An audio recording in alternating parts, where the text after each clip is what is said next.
Man, this is ridiculous because I don't even know what I'm going to be talking about today. But here we go. We're going to give this a shot. I hope the audio is a bit better this time because I've noticed it's been pretty quiet the last couple of times. So I'm going to try holding the microphone this time instead and see if that changes anything. Alright, so today we're going to be talking about...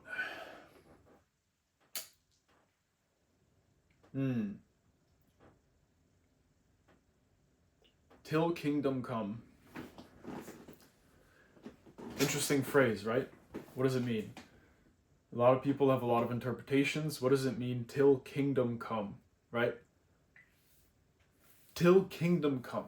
The pinnacle of everything, right? Kingdom come. The culmination of all things coming together, working together. Everything that needs to be done has been done, right? It's all gathered up into one place. Kingdom come. Everything that you've been working for, everything that you've been trying to attain and seeking has been found. Everything that you've worked so hard to build has finally been constructed and completed. Till kingdom come.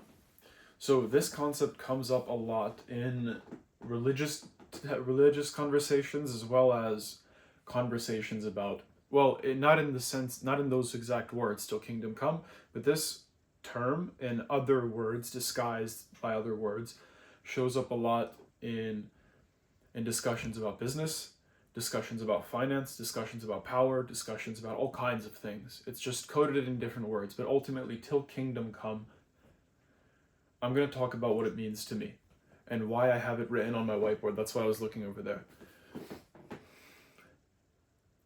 The reason I put it up initially is because I actually got it from a song, but it's not too important. And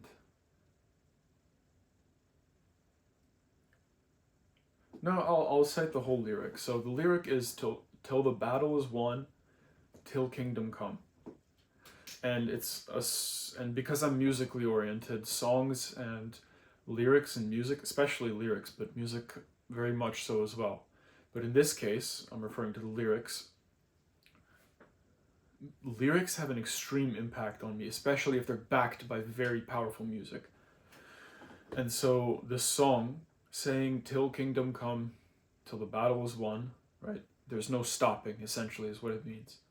Until the goal has been completed, there is no rest. And when your goal is as high as kingdom come, then there is never rest. You are the soldier who is on the eternal battlefield.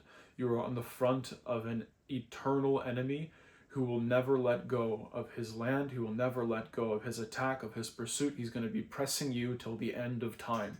And it is your duty, or at least it is my duty, this is how I paint my view on the world, the lens that I look through. It is my duty to stand up forever against this bully who's trying to take over my life and control me. And this bully can take many forms. This is why I have it so vaguely put as till kingdom come, because it can be literally applied to anything. It can be applied to actual political power and literal wars and armies, or it can be applied to something as stupid as a habit that I want to get rid of. Right? I'm competing against certain ideas, certain thoughts and emotions that are controlling my thought, that are controlling me, And it is an actual battle effort to confront those problems and to go against them and to overcome them. You need to devise strategy. You need to have a plan of attack. You need to be creative. You can't just stop doing something if you've been doing it for so long that it's been hardwired into your mind, right? Other things this can apply to, I'll give you some examples. Maybe it'll clarify a little bit why this is such an important saying to me.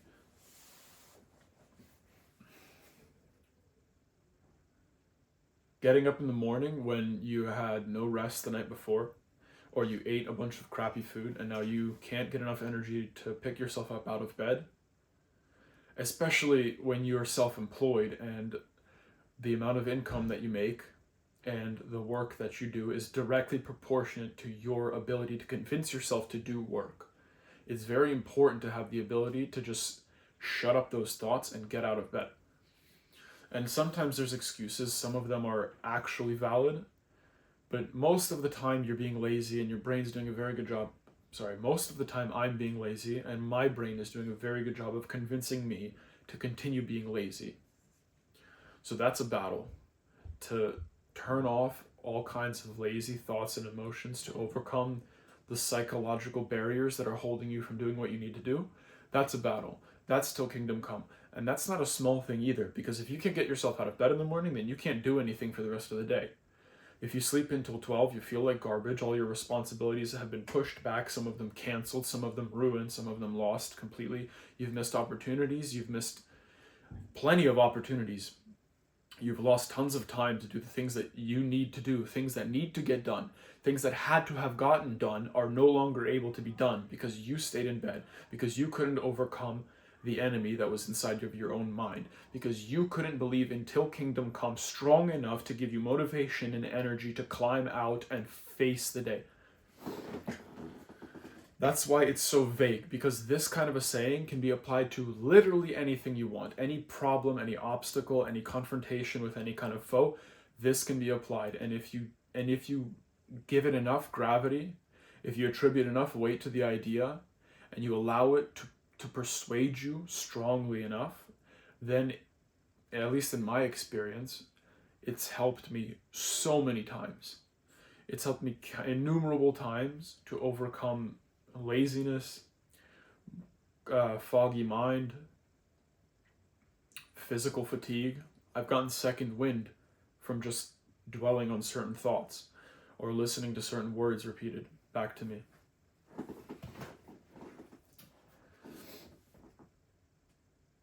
And it's not something special or unique to me. I know that for a fact because it's not something that I had in the past. So, in my opinion, this can be applied to everyone as long as they're willing to accept their own share of the responsibility. If you believe that you're responsible for everything that's around you, even if you're actually not, even if you have no control over certain things, if you're convinced that you do, then more often than not, you're going to be able to accomplish what you set out to do. Because if you believe that you can have an impact on some kind of circumstance that you're trying to change, if you genuinely believe that, and you're passionate about it, you're going to be driven to find solutions. Even if it's not on you, even if it actually isn't your job to do something. So a phrase like this, why I have it hanging on my wall, it's a constant reminder that everything around me is my responsibility. I'm the one who needs to get up in the morning. I'm the one who needs to be responsible for my own finances, for my own health, for my own mental strength, for my literacy, for my articulation, for my capability of handling stress. All these things are factors, they're attributes that I'm responsible for improving. And if I do that, I'm convinced that the world around me is going to improve. And this is why I love the reading scriptures from the Holy Bible, because the whole holistic text says exactly that. It's pick up your cross and follow me, which means face the world and all of its suffering, which you cannot do if you don't have a sophisticated plan of attack, and you can't come up with sophisticated strategies, and you can't drive yourself to pursue them if you are not strong, capable, prepared, both mentally, physically, financially. I guess that's three, not both, but anyway, if you are not at the top of your game, then you cannot face the strongest foe that opposes you. Till Kingdom Come, right? Until that final foe, the eternal foe, is defeated, you're not done. Your job isn't done. The alternative, relax, don't worry about your health, don't worry about your finances, get a 9-to-5, sit at home, don't walk, don't move, don't socialize. Why would you need to, right? You're chilling, you're doing your own thing. Don't take care of your hygiene, because you're not going to be socializing anyway. Don't talk to your family. Don't improve the relationships amongst you and your family, between you and your family members. Forget about it, right? Just sit in your basement and eat chips and play video games all day.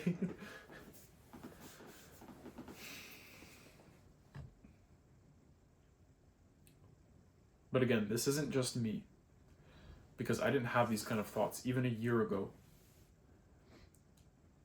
I would say the turning point was actually less than 6 months ago. And I'm 22 years old now. So for about 2% of my life, these kind of ideas have been the primary driving factor. Actually, I would say less than that, because when I first discovered them, it took a long time for them to integrate into my psyche. Meaning, every single person, as long as they're willing to be humble and accept their own stupidity, as I've tried, is capable of seeing things deeper. As long as you accept that you don't understand something, your mind is going to naturally want to understand and believe that there's something more to understand. And if your mind believes that, then because your lens has now changed, you're going to begin to see things differently. You're going to begin to see things through the lens of, there's something here that needs to be learned. There's something here that can improve me. There's something here that I can benefit from, because I am not complete. I'm completely flawed. Which again ties back to the religious texts. The idea of Christ having to save us because all of us are eternally flawed in the flesh. It makes quite a lot of sense when you think about how stupid I am. I won't say we are. No, we are stupid. To a degree. We're also capable of extreme intelligence. But ultimately, it's a battle for consciousness. I actually just read the 11th chapter and the 11th rule in Jordan Peterson's 12 Rules for Life. And the rule is, don't bother kids when they're skateboarding. The idea being that the two mythological beings that have been present for a very long time in ancient myths and in stories and in tales, being chaos and order, right? The unraveling force and the force that brings things together. The one that's going to take control of you, the one that whispers in your ears to relax and do nothing and just let yourself slip back on the treadmill while it's pushing instead of walking forward, that voice is the voice of darkness. That voice is the voice of chaos that's going to lead you to dependency, that's going to lead you to rely on all the other people around you, because you yourself have no value. You don't have strength, you don't have wealth, you don't have relationships, you don't have connections, you don't have a network, you don't have anything. You're an expense to other people. Now, what sounds more appealing? Being an expense, or being a provider, a defender, and a sword against dependency, against darkness, against the forces that would have defeated you if you hadn't made the choice to stand up to them, to admit your own ignorance, to humbly come to new people, not even new people, to all people, to ideas, to try to understand them.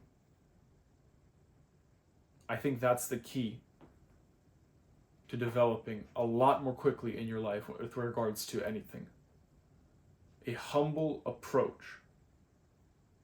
conceding a lack of knowledge till kingdom come. You are eternally focused on understanding this enemy and defeating him. And that enemy could be your own ignorance. It could be your lack of finances or your unhealthy body. But if you pay attention to people who know what they're talking about in terms of fitness, then you can learn how to structure a routine for resistance training or mobility training or whatever you want to accomplish, and you can lose excess body fat and you can put on muscle and you can improve the mobility of your body, your joints and your muscles. And all of a sudden, because you accepted humbly that you lack knowledge, that you have space to improve, and you didn't let your own arrogance get in the way, you now have a six-pack, a good-looking body, you're healthy, you feel better, you have more energy, right? You stood up, you looked at the enemy of, I guess it would be gluttony. Maybe if you eat a lot, maybe if you're just weak, then it's laziness, sloth. You looked at this enemy, you confronted him, you analyzed him. You found out how he's targeting you, because in order to get into shape, you have to cut out habits that have been keeping you from being in good shape. So you study this enemy, you look at the tactics he's using to attack you, and you flip them on him. You take what he's using to hurt you, you find out why it's hurting you. Why does it hurt so much? Why is it so effective against me? Once you understand why, you're so many steps closer to being able to reverse it, to being able to put a stop to it, to overcome it. It's a battle against an enemy that's trying to destroy you, pull you back into dependency, pull you back into relying on others, pull you back on being useless and being an expense. Till kingdom come, you fight that enemy. Till kingdom come, you are the low-ranking soldier who needs to fight and sharpen his sword until he cuts through the lower ranks of the enemies and makes his way up higher and higher and higher in the battlefield, until you're fighting beasts that you can't even imagine. Maybe it sounds a bit intimidating or scary, but to me it kind of sounds exciting and fun and worth it. Because the alternative is just chill out, live 80 years on this planet, eat, work, die, and say goodbye. That's all.